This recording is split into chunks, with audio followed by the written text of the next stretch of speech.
just saw it. Oh yeah! Yay! Now I can be safe and very gay. Yes. Hello. Welcome. Is anybody on? It is not quite, so you're starting now. I just saw it. Oh yeah! Oh no! Oh, that's fun. It goes live before it shows you it does because it started from when you pointed out the rainbow mask. So we've been live for a second. That's great.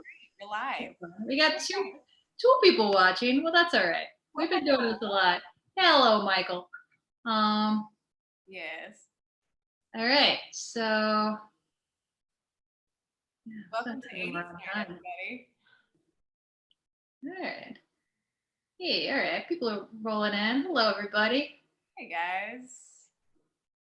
If you are in costume, if you're in some 80's dress up, funky town time, take photos of yourself and tweet them at us at Neat Boozecast. Yeah, we got. I saw some sour pictures that we need to retweet. Somebody played our game. Somebody did. Nice. Yeah. All right. So we're here, looking like your queer-coded best friends in 80's movies. Hey. Representation. Pure ducky energy right here. Yes, you are. Yeah. You are. You got the Barb feeling there. Yes, I'm very Barb. I wasn't even going for that. I just found all of the 80's things and tried not to like do the tacky mismatch 80's. Just like tried to pull as many things that went together. You know? Yeah. Yeah, leave the tacky mismatch to me. Thank you very much. No. That's not what I meant. I meant like when you dress up in 8th grade, like it's 80's day for Spirit Week. Yeah. You wear like a bunch of neon and scrunchies and like. I don't know. I feel like I always have to fight myself to like 2 patterns, like no more than 2. So I like kind of like that aesthetic. Like let's have some triangles and some leopard print and some day glow and maybe a little plaid, just a little. Yeah, I think that I like mixing patterns, and I think you do it very well. Well, thank you. Not everyone can pull it off, but you do. Well, all right. So we're here to try to pull off some other difficult combinations. We're gonna make some popular drinks from the 80's, but we're gonna kind of remake them. Yeah. Yeah, I did modify mine slightly. I'm making 2 for you, and I modified both of them a lot. So the drinks we're going to be covering, I've got a Harvey Wallbanger and a Velvet Hammer. Got a Blue Lagoon. All right, so let's dive right in. I'm going to start off with the Harvey Wallbanger, which traditionally is just orange juice and Galliano. Galliano is an Italian liqueur. It's actually pretty high proof. It's 43%. It tastes a lot like very heavy anise flavor. So sort of in the absinthe family, I guess. Now the thing is, when you just put this in orange juice, it just tastes like even sweeter absinthe, anisey orange juice. Not what I want to drink. Yeah. So, but I do think like this is it's a good spirit. There's a lot to work with there. I don't think you necessarily have to rule out orange juice, but I think the thing that it's lacking is like complexity and more acid. Orange juice is acidic, but it's more sweet than anything. So I'm going to cut the proportions way down into more cocktail proportions. So I'm going to do like 1.5 ounces of my Galliano. I'm going to do a whole ounce of lemon juice and then 1 ounce of orange juice. So I'm going to equal out the orange to lemon juice, and I'm going to do a little bit more of this. Get like a 3.5 ounce, 4 ounce cocktail in the end. Nice. Now you mentioned that orange is considered more like a sweet ingredient than a citrus, even though it is technically citrus. But whenever Joe asked about sours and using orange juice, and would that technically make a screwdriver a sour? Right. About that. And that, yeah, like I would not say that. You need, I mean, orange juice will provide some acidity. It's kind of like it's a step down from grapefruit juice, where when I put grapefruit juice in a drink, I'll usually pull back on my acid, but you still always need some in there. I mean, there are some drinks you can totally make work with just grapefruit juice because it has a lot more tartness and acidity. Just orange juice, it's and when we're talking about like cocktails that are balances between like acids and bitters and sweets. I mean, even honestly, for my mimosas, we talked about this on the brunch episode, but like even when I make a mimosa, if I'm gonna make it for me, I'm gonna put like maybe squeeze out like a fourth of just a fresh orange into the glass, like, you know, get a little like 3/4 ounces of fresh orange juice, add some orange bitters, maybe a dash of like good curacao, and then top with prosecco, and then squeeze an orange peel on top. So you get a lot of orange components, but not just juice. Opposite direction of the 80s. Yeah. I'm trying to add like bitter, complexity, like acidity. The 80s is just like sugar, more sugar, bright colors and sugar. Yes. Orange juice more concentrate. Yeah. Liz, do you have a favorite 80s movie? Hmm. So that's such a broad, that's just a decade. I don't know. Yeah, I mean, you mentioned Ducky. I do like Pretty in Pink. I did like a little thing for Allure. Was doing like I got cast in this very like little thing that Allure was doing 100 years of red hair, and so I got to dress up like Molly Ringwald. But that was actually that wasn't Pretty in Pink. That was for like a 16 candles kind of setup. So I had like the birthday cake and the dress and stuff. Oh, that's cool. It was cute. It was fun. It was fun. 16 Candles isn't my favorite movie, but does Rocky Horror count as an 80s movie? With what? Rocky Horror Picture Show? What did that come out in the 80s? 70s, right? I think that was 70s. No, let me see if anybody in the comments knows the year that. I think it's late 70s. I think I'm wrong. Ooh, wait. You know what? I'm gonna check something. I just like the 80s theme. What? I'm trying to answer this by getting around the 80s themed movies. Yeah, I mean that's a lot of those movies from the 80s. You think they're good, and then you rewatch them and go, oh no, this is so problematic. Yeah. So uncomfortable. I was really excited that Killer Clowns from Outer Space was back on Netflix. Oh, yeah. I watched it. I was okay. They told us it came out in 75. Rocky Horror did. So there's that. Yeah. But oh yeah, but I watched Killer Clowns from Outer Space, and it's terrible. It's so bad. It's so like not good bad. Like there's a lot of just dialogue and stuff that's like, oh, I hate the way they portray people from the country. I hate the way they treat women. Like this is just all bad. But it's like I guess when I watched it, I thought that it was bad on purpose in that way. Like I thought it was just like, I don't know, maybe, I don't know. Did they know? Did they know that this was gonna be ironically good? I think like that there were a lot of movies that were made then that definitely knew they were going to be bad on a horror movie scale, like good bad, but it's like it's the way that they treat certain types of characters. Like, well, no, I think they just thought that was a funny joke to like. Yeah. It's interesting to watch now though. But you know what movie was made in the 80s that I love? What movie? Clue. 1985. Clue? Oh wait, isn't yes, Clue is a great movie. That's my segue from Rocky Horror Picture Show because Tim Curry. I was gonna say, I was like, all right, well, I think your thing is you just like Tim Curry in every Yes, decade. it is. I love ask me my favorite Muppets movie. Is it not Tim Curry's birthday? Was Is that today? I think What? it was today or yesterday. Time has no meaning anymore. It all runs together in just a strange wavy line that I cannot contain or understand. But I think it might be his birthday. So anyway. Oh my God. Am I right? It's today. Nice. Happy birthday, Tim Curry. Well, these drinks are for you, sir. Yes. All right. That's amazing. I'm so happy that you knew that. I follow Mara Wilson on Twitter, and she tweeted about him. So I knew I read that tweet recently. It was just this morning.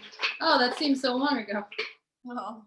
All right. So I've got my Galliano. I've got my lemon juice. I got my orange juice. Let me shake it up. It's so nice to have a shaker again. Yesterday was a fun adventure, but boy, this feels great. Okay, it's better.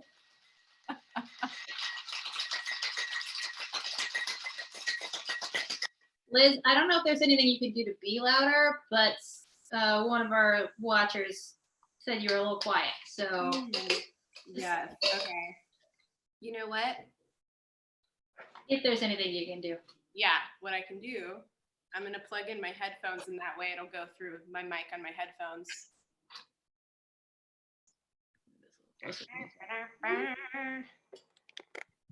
This is what I've been doing. Do I seem louder? You seem louder, but that's because you're in my ears now. Oh, you are louder. Yeah, no, this is better. Yeah. Gee, I wonder if I should put my headphones in. Maybe that would help the whole situation. I don't know. I think I mean, you sound loud to me now, and you sounded fine in the other videos, but I know like my computer is just, we're okay, listen, we're figuring it out. We are figuring that as we go. And we are listening to your suggestions actively. So if someone says, yeah, Taylor, find some damn headphones, I'll do it for you. And for you, Liz. I would do it for you, but you just can't tell. All right, so here is my modified Harvey Wallbanger.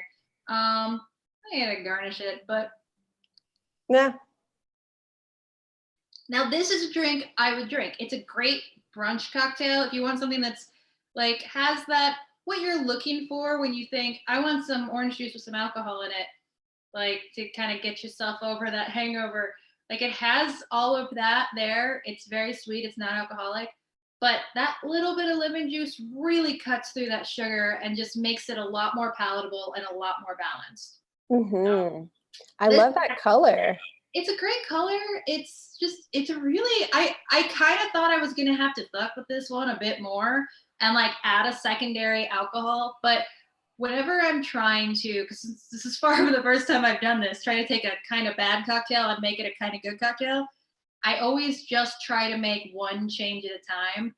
Like, don't reinvent the wheel. Just like add a spoke. That's not really how wheels work. But anyway, so just, I don't know. I'm not a wheelologist, okay? I'm a bartender.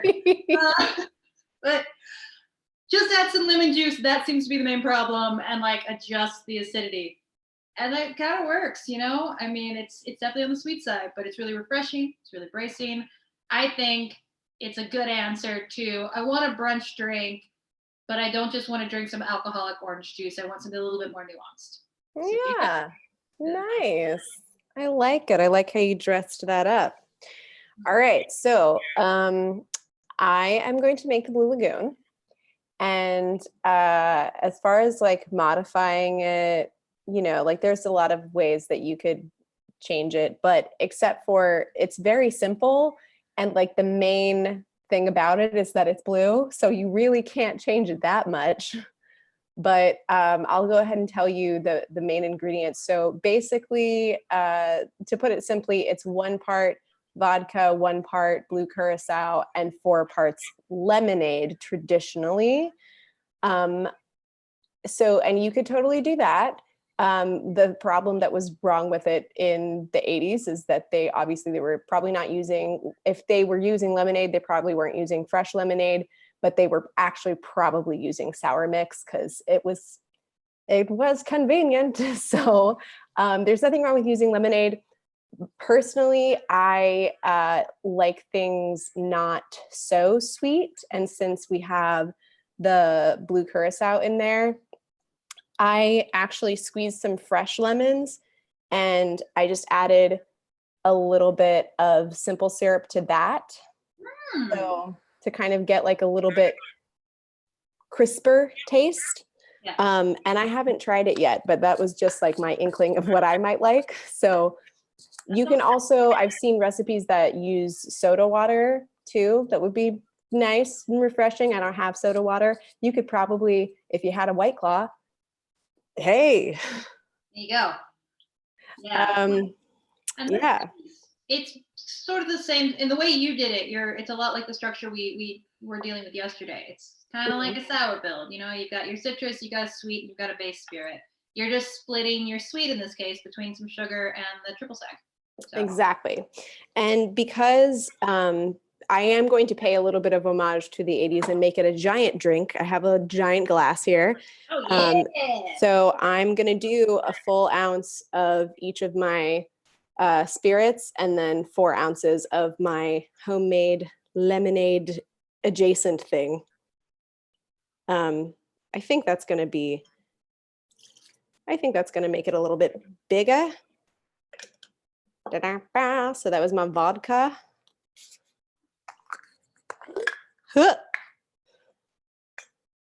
And 1 ounce of cacao. Bloop. It's such a good color. Yeah, it's gonna be really pretty, I think. All right, and 4 ounces of lemon. And I think if you, I don't know, I have a feeling that it might even be sweet enough without adding the simple syrup, but I just did that to make it a little bit more, like a little bit closer to what it's supposed to be originally. I don't know. No, and I support that. I mean, anytime I use curaçao or triple sec, a lot of orange liqueurs are because you're using like it's a acidic base for orange liqueurs. They aren't quite as sweet as you ever think they're gonna be, like in the drink once it dilutes. So I almost always back up my orange liqueurs with some sort of syrup, agave, maple, whatever. So I think that's smart. Okay, cool. Great. So now I'm gonna shake it up. Try it one-handed. It's hard. Don't let it fly off. All right. And I'm gonna pour this right in here. Made quite a lot. But I'll add some ice. Huh? You got a big drink? I did. I made a big drink. I mean, I feel like there are a lot of ways to fuck with this because it's basically a vodka lemonade. I do think that if you were gonna add, I mean, yeah, you covered that. It's like a sour. It's just like a sour. But you could really do a lot of things to it if you wanted to, but I have a feeling based on some of the drinks that we made last night, I'm gonna like this just like this. Nice. Look how big it is. That is beautiful and blue. Yes, and you know what? I found the straw that you gave me. It was broken, but I mended it. Not the straw, the umbrella. Don't try to use this as a straw, it won't work. But I found the umbrella. Yay! Oh, that's beautiful, Liz. Isn't it great color. That is a giant drink. That is something that I want to just drink by a pool or on an island. Someday when we're allowed to go to pools and islands again. It's yummy. It tastes like lemonade. This would be very dangerous to drink if you were drinking a lot of it. I think that was the point of a lot of those 80s cocktails, though. Yeah. Right? Like it's just, you only need this one, I guess. Yeah, I mean, well, there's only 2 ounces of booze in it, but I feel like the danger would be is I would have this and be like, there's nothing in there. I'm gonna have 4 more. Yeah, yeah. That's And you could drink it really fast too. probably very refreshing. I actually, well, I made when we first started talking about this, I made one when we recorded the 80s episode that we did because I wanted to try it and I had everything to make it. And I'm like, oh no, this is that good that's like the bad good. Yeah. 4 of these. Yeah. And then go, oh no, I had 4 of those. Oh no, I had a dozen. Nice. I'm in the Blue Lagoon. I am the Blue Lagoon. I am, the Blue Lagoon is in me now. I don't want a mistake. All right. Mistakes. I'm so okay. When we were watching the movie Cocktail, the one of the first that if you've seen it, you don't need to see it. There's a scene where the Tom Cruise's character is having his first night behind the bar. He's like bartending from a book, and I'm like, that would never happen. But they're all shouting drink orders at him, all his customers, and somebody orders a Velvet Hammer. And like all the other drinks that everyone was naming, I knew, but I was like, what is that? I don't know that. And then it's like, it's also in his weird poem, like he talks of the Velvet Hammer. So like, how is this drink like something that's mentioned twice in this movie and I've never heard of it? Is this something I should know as a bartender? So I decided I was going to remake it without even looking at what's in it. I'm just going to figure it out. And you know, in the episode we talked about how a lot of drinks from the 80s kind of were boozy milkshakes. The Velvet Hammer falls into that category. The many recipes that I found, and there are many variations of it. It's funny that you said that you'd never heard of it or you didn't know what was in it. It seems like by the amount of recipes there are, no one really does. Yeah, like there are a couple things that people just like have agreed upon. Like it definitely has some sort of orange liqueur, and it definitely has cream. So it's those 2 things, and usually there's coffee liqueur involved, but not always. Usually there's creme de cacao involved, but not always. Sometimes there's cognac involved, but not always. Sometimes there's not cream and there's ice cream. You just go to the blender with it. Oh. So I chose this like on a whim. I did not have any thought behind it, but then seeing it, I'm like, oh no, this is the antithesis of everything that I like about drinks. I hate complicated drinks. I hate sweet drinks. I hate creamy drinks. I hate all of my favorite flavors are acids and bitters. That is acidic and bitter drinks are what I like. Yep. So you kind of inherent sweetness. But since you got to cross-reference all these recipes, you kind of had your pick of how you're going to do it, right? Well, I mean, the backbone of the drink, if you just pull back and look at the flavor profile, the idea of orange, chocolate, coffee, and cognac, that's great. Those are great flavors together. Yeah. There's a lot of crossovers as far as things that work together there. So I wanted to focus on that. Like the flavors are good. How do I just not let everything be sweet and kind of find those flavors in different ways? So I honestly tried it a few ways. Like I have in my house, I have orange bitters, I have chocolate bitters, you know, I have coffee like that I can infuse in things. I have coffee concentrate, I have coffee liqueur. I kind of like played around with what balance I wanted to use for these things. And I think I found something that I would drink. So okay. we're gonna get through it. All right. Yeah. What I really wanted to do was not have any cream or milk in anything because I'm not about that, but I decided that was an essential ingredient, that I had to keep the triple sec and I had to keep the cream, and then I could build around that. Okay. Vegan cream? Whipping cream? I said vegan cream. Oh, vegan cream. Yeah. It's vegan cream. There is that. But that's all right. I think that's fine.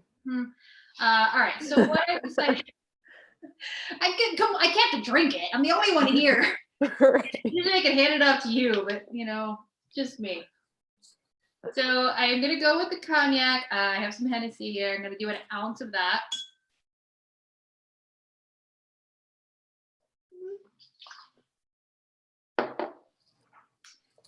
For the coffee element, I actually just have some of my cold brew concentrate that I just make myself. So it's like a 2-to-1 concentrate. So usually I dilute this by half to make drinkable iced coffee.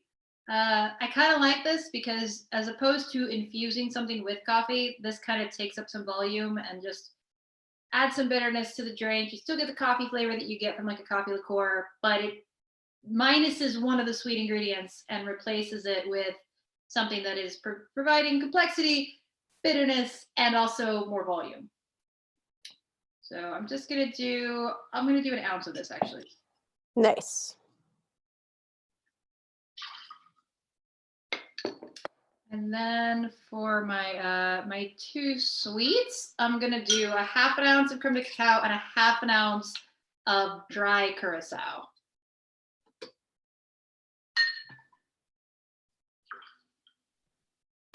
No, no.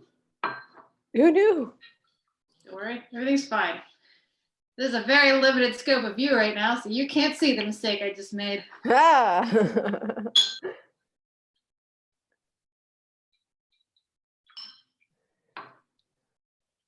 All right. And so the thing about coffee liqueur, since I'm omitting the coffee liqueur, they usually are made with spiced rum. I'm not going to complicate this with rum, but I do want to bring back some of that spice quality and also, once again, add some dimension to this. So I'm going to add some just standard old Angostura bitters. I love you surrounded by all your books and bottles. I know, right? Like, I just feel like an NPC in a video game right now. Like, yes, come to me. What You are. I will craft you a potion. And I just You're an alchemist.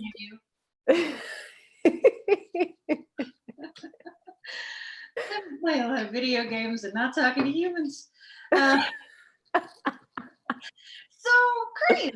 I'm gonna put an ounce in there. This is a little bit of a big drink. I guess it comes out to like 4 ounces of raw ingredients, but that's within the range for a stirred drink. I'm not gonna. This isn't really gonna be diluted too much. Just one big cube. Your big cube. Big cube.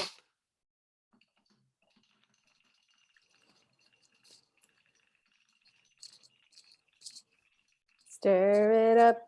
This is the stirring dance. So to go on top of this, I have a little bit of cardamom. I'm gonna just dust on top. Ooh, fancy. Like cardamom, coffee, orange, chocolate. That all sounds nice. That does sound nice. I've also got a little orange peel that I'm gonna. Oh. A little bit of orange oil. You always want to be careful when you're dealing with any sort of citrus liquid and cream, but a little like an orange peel will be okay. Yeah, because it curdles it, right? Yes, it will, but this will not. So there you go. I've got my weird milky. What?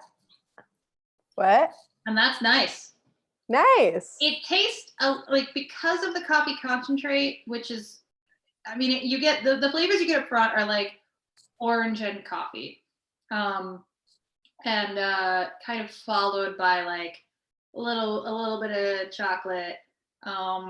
The cognac kind of rounds it out. So as far as like the goal of this drink, I think if you wanted it to be like a little creamier using like a heavy cream, that'd be great. This is vegan stuff, so it's a little lighter. But to me, I could drink this. All right.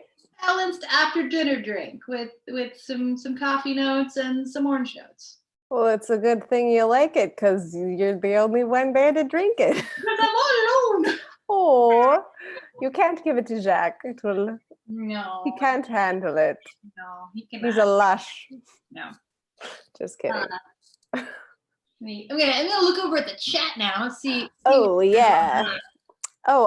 So I don't know. I haven't asked you. Do we have the ability to later put the recipe for these drinks in like the description for this video, even though we can't really do it in real time? I think we should be able to do that. Regardless, we'll definitely put it we'll tweet some of these recipes, all of the recipes from the last couple of videos we did in tonight too. Yeah, we can edit all those recipes and give everything out to everybody. That is totally doable. Oh yeah, we will. Yeah. So I think this is our last little live bartending video for this week because it's Sunday. Yes, it is a new week tomorrow. Yeah, that's us tomorrow. Of course, so we gotta concern ourselves with recording the next podcast. Yes. Tomorrow. We will be back. I think we're gonna aim at another Friday, Saturday. Yeah. Bartending shift next week. So join us again for that. Yeah, we'll be back with our cachaça video that we owe you from last week's episode, and then something new that we have not figured out yet. We figured it out, but we're not gonna tell you because it's a surprise. I forgot. You forgot what it is? Don't tell me now. I can't give you a hint because they'll figure it out. Yeah, I bet I know it somewhere. You back do. there. You know it. It's in your brain somewhere. I feel like I'm clinging to one thought at a time in a violent windstorm. These days. You know? That's all right. I'll text you. You'll remember immediately. All right. Well, wow, this was a little shorter than we've been doing, I guess. But yeah, you know, if anybody has any questions, I'm gonna check out the chat for a minute. Yeah. See, we'll do some. I'm gonna drink this little drink. Yeah, drink a drink. Just my very small little indulgence, tiny drink.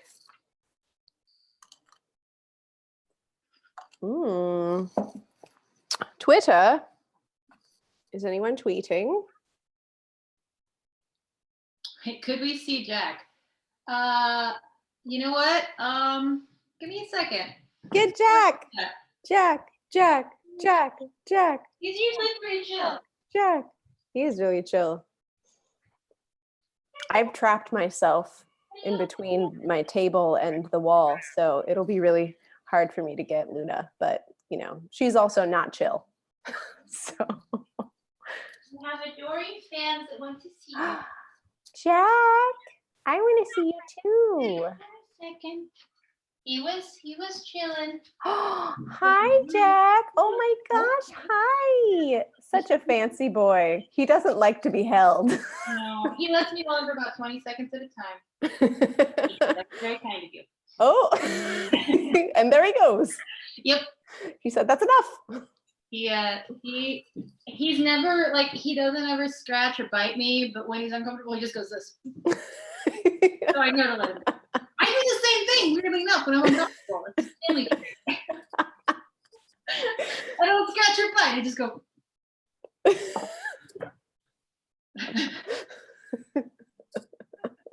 Where's Luna? She's in my room, I think. She's kind of far away. You're doing the next one. Roommates around you. I'm really impressed by that.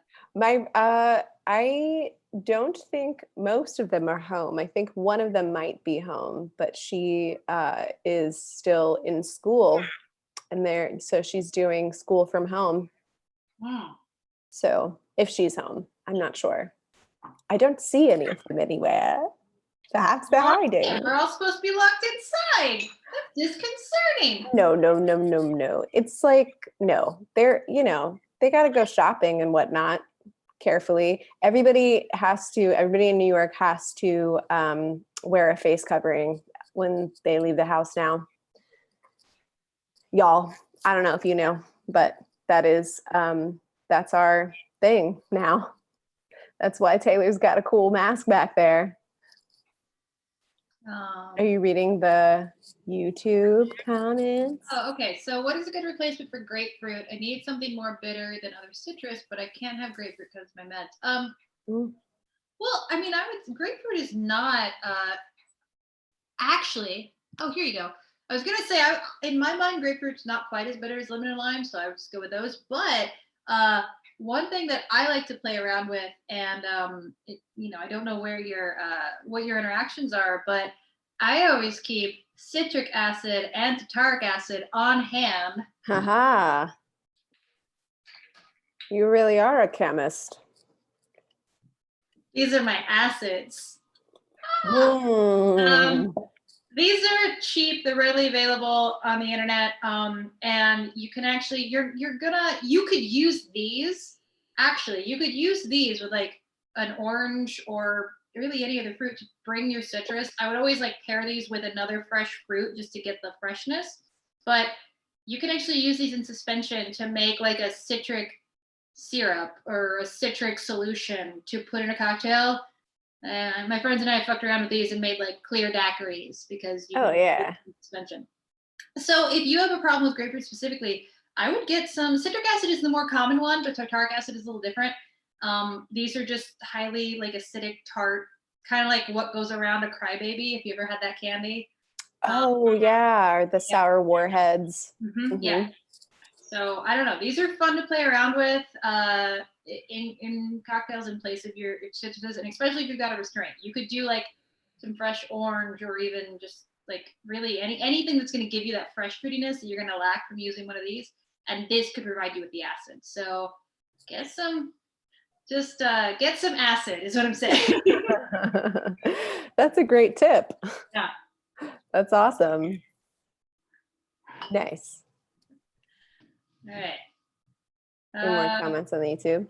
Cool. Yeah. All right. So I think that's so we'll be back on a Friday night with cachaça videos. Yes. If you do not have cachaça, but you want to play along at home, cachaça is a close cousin to rum. So you could definitely make the drinks we're going to make, you could make with rum. It probably would work pretty well with tequila too. So yeah. You know, we'll send out some of the recipes we're going to make ahead of time, but you know, no reason to risk a trip outside. I think you can still play along with a lot of spirits with the formats we're going to make. Yeah, you know, Brazil and the institution of cachaça would probably not approve of using something else, but you know what? For our purposes, yeah, we're just going to use what we got. Where we are right now. Yes. All right. Well, great. Well, thank you all so much for joining us. Thank you, Liz, for joining me. Thank you, Taylor. You're welcome. Happy to be here. And yeah, I guess. Yeah, we'll see you next week. Thank you so much. If you have 80s costumes, tweet at us, show us pictures. If you made any of these drinks, tweet at us, show us pictures. You can find us on Twitter and Instagram at NeatBoozecast. I am going to answer this one question that just came in. What's a drink you might have in a quiet night in? Just because seems like a good venue to talk about my favorite drink. Yeah. That's I like to drink when I'm home, especially when I'm home alone. I don't like to drink liquor. I feel like it's a bad start. So I like low ABV cocktails. My favorite is a bamboo, which is equal parts dry vermouth and dry sherry. Ooh. So or an Amontillado, just or Fino. I mean, a Fino's a little too dry, but like an off dry sherry and dry vermouth. Any kind of bitters, Ango, orange bitters works. But I love low ABV cocktails for just a chill night. That works like a spritz, like a white wine spritz, an Aperol spritz, anything like that. But definitely, if you've never had a bamboo, it's my favorite drink of the year. I think of like the past couple years. Yeah. Nice. Do you have anything you like to drink on quiet nights in, Liz? Tequila. Okay. All right. Word. Power. I mean, seriously, probably just I mean, I like to drink beer, so probably that. I've been drinking a lot of micheladas. Oh, nice. I'm a fan of a good Bloody Mary mix, and that's like if you don't want to have a full Bloody Mary, which is also fun, you know, that's your thing. But which I do like. I like those too. But it feels like more of a special occasion thing. I've been drinking a lot of micheladas because it's just if you have a good bloody mix you like, just put it in the glass, top it with yeah, I mean, it's supposed to be like Mexican lager, but you can use I've tried other things and it still works. So yeah, any light Pilsner works. Yeah. Actually you can experiment outside of that. Yeah. And Yeah. you get some lycopene, you get some vitamins, you know. Yeah. Yes. Very nice. All right. Okay. Just make sure we get all your questions filtered in, and then we're gonna sign off. Yeah. Liz does what Liz does. No, Liz, you know what you're about. All right. Tequila. All right. Well, thanks again. I've been Taylor Snurl, And I've been Liz June. and this has been Neat. Neat. We'll see you back for our live bartending trip next Friday at 8:30. We'll see Join you. us. Thank you. Mwah. Oh, how do I do this?